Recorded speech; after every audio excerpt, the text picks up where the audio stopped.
Greetings, Goddess Body Mind Spirit community. This is your Goddess Guru Omilade here to share a word of inspiration with you on your path to self-realization and self-mastery.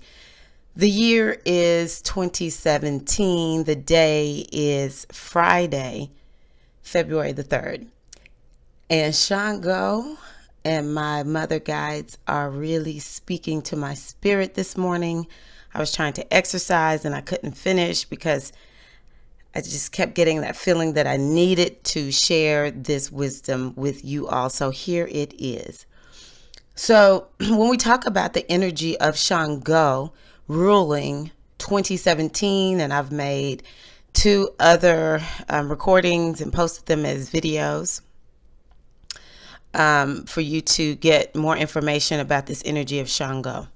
But when we talk about this energy, Sango, other things to think about. First and foremost, Sango is the energy of the drum. Sango is the force of nature. When we think about the Ifa tradition, that is thunder and lightning. Thunder and lightning.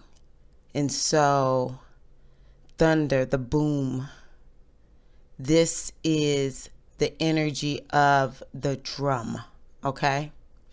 And so, just as we think about how to connect with this wisdom of Sango, because Sango is saying, look, this is a year to master my energy within you, to hear the wisdom of Sango and apply it to your life, so that you can get liberated, so that you can be free, so that you are able to do whatever it is you decided to come here and do, which is why you incarnated.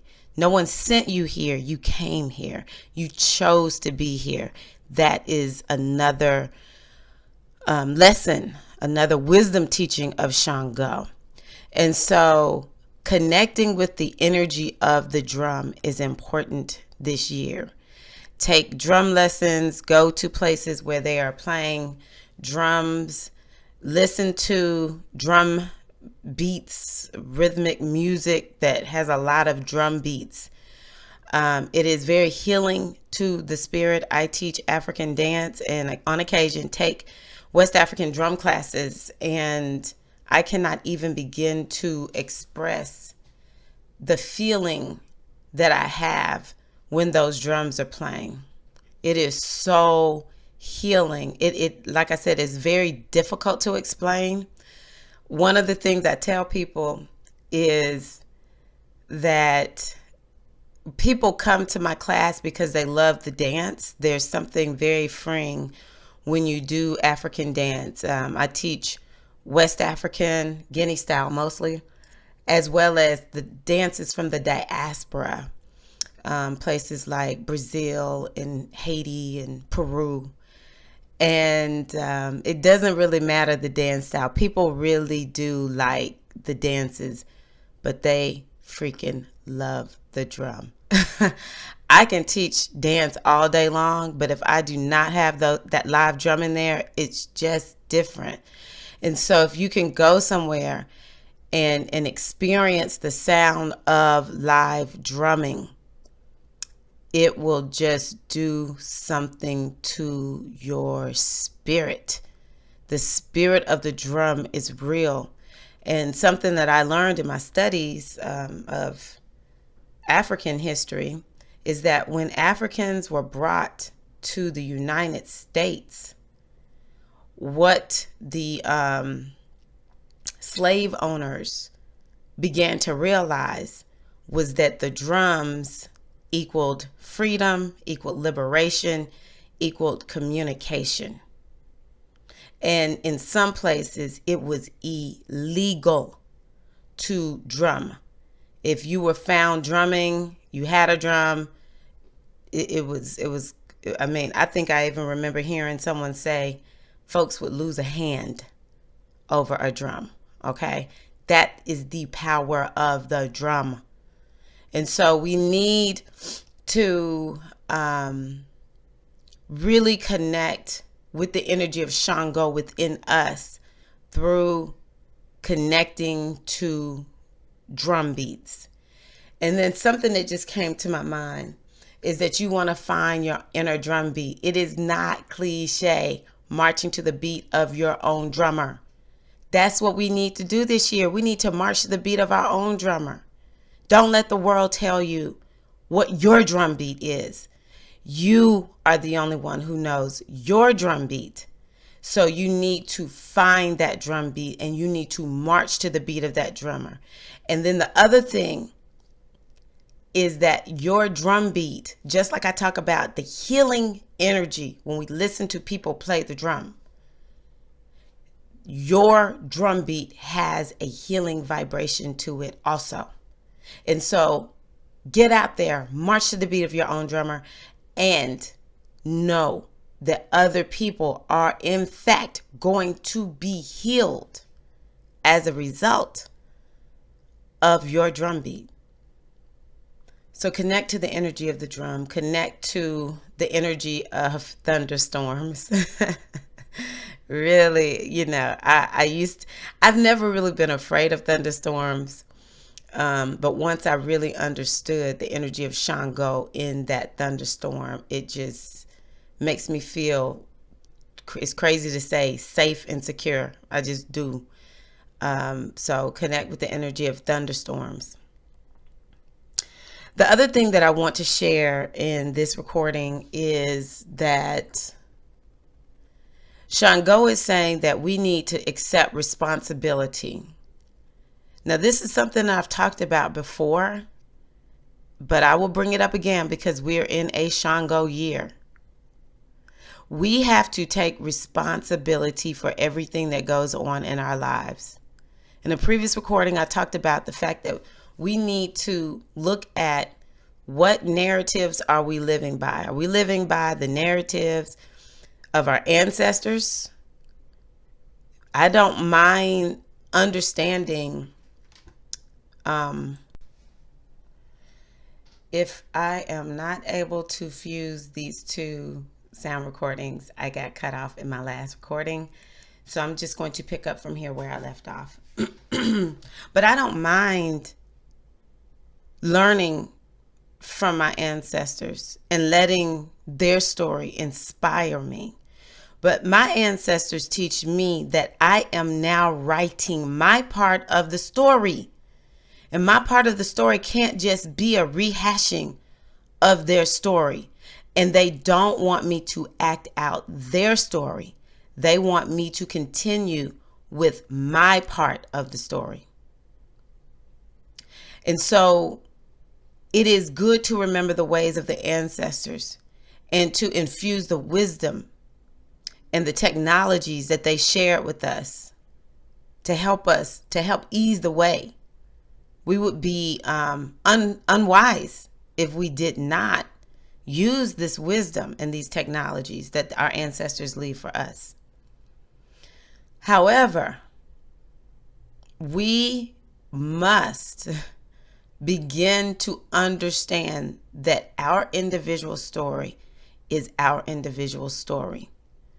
And that whatever narratives we have, be it something that happened to us in our childhood, what is the world telling us, whatever these narratives are, whatever these conditionings are, it is up to us to understand that in the reality is this: we come here, we choose to come here, we are divinity seeking to know itself, and that part of this human experience is buying into the lie, completely buying into the lie, in an effort to unpack the truth. And so we buy into all of our shortcomings. We buy into all of our problems. We buy into all of our issues. We are the reason that all of that is going on. Even if it is looking back at our childhood, at issues that were problematic. And when I say issues that were problematic, let me say it like this. If we are victims of abuse in any kind of way as children, I am one who will fight and advocate for children. I heart children. I heart children. I just love children. I really do. I do know that every child that incarnates is the divine, and that divine spirit knew what it was getting into, and that was the story it was getting into in an effort to unfold and unleash something. So if we look at it from the bigger picture, and that's what my aunt teaches, you have to look at everything. You have to look at the big picture. When you look at the big picture, then you're able to see everything for exactly as it is. If I'm standing in the story, I probably can't see the full truth of what's actually going on. And that's how so many of us stay so stuck. We are not able to expand our vision. And that's why we have to do our spiritual practices. That's why we have to study wisdom texts. That's why we have to go out of our way to move beyond where we are. Not just in our conditions, in our circumstances, but in our mind, in our spirit. We have to seek to move beyond. And so once we begin to do that, we can say, I accept responsibility for every single thing that happens in my life. On the collective level, we all have to say, I accept responsibility for what happens. You know, going back to what I talked about with Baba Obafemi in the other recording I made today, you know, talking about what happened that these great Africans got caught up with this transatlantic slave trade. And his brother, Baba Shangadari, he was the first one that explained to me that part of the reason why this happened was because Africans in general, I'm not saying specifically any one culture, but just speaking in general, refused to grow. They weren't expanding. They weren't moving beyond. Now, we all know that Africans did travel some. That's why I said it's not all of them. But there was something in the consciousness, according to these Babas, of the Africans that was not growing. And so they were forced out. They didn't make the choice to just move on out. You know, maybe it was such a Garden of Eden there in Africa that, you know, they felt okay being there. It was just everything they needed was there. I don't know. That's the question. And this is their ponderings. This is where they've come to, but let's just try to learn from it. So they didn't change, and whatever spirits, energies, forces said, we're gonna let this happen because we've got to get them up and out.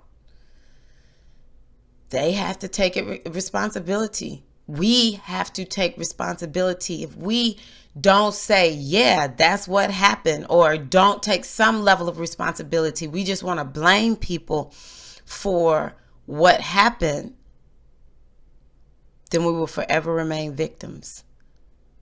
And that's how it is individually and collectively. If we don't take responsibility, basically the power lies in someone else's hands and not in ours, and we are the victim. We are not the victim. We are the creators of our realities. That's just the bottom line. And so we have to take responsibility for what we see, for what we experience. And the good news is when we take responsibility for what we are experiencing, what we are seeing in our lives, just like we created that, we can create something new.